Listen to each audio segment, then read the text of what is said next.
Hi guys, welcome back to our channel. So in this guide, I'm going to show you how to delete your Fantasy Premier League account.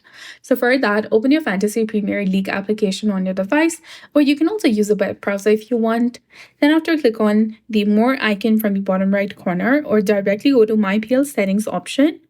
Select My Account from the top, and here you'll get the option of Delete Account below the Account Security option. Go ahead and select it.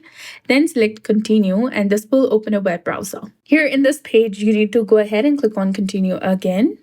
And within 21 days of deletion, your account will be permanently deleted, and all of your data and information will also be permanently removed, and you will no longer be able to access your account or any of the data and information related to it. But in the case if you change your mind and you want to recover, you need to do it before 21 days. If you just go ahead and manually log into your account using your email and password, you'll be logged into your account and the account deletion will be cancelled.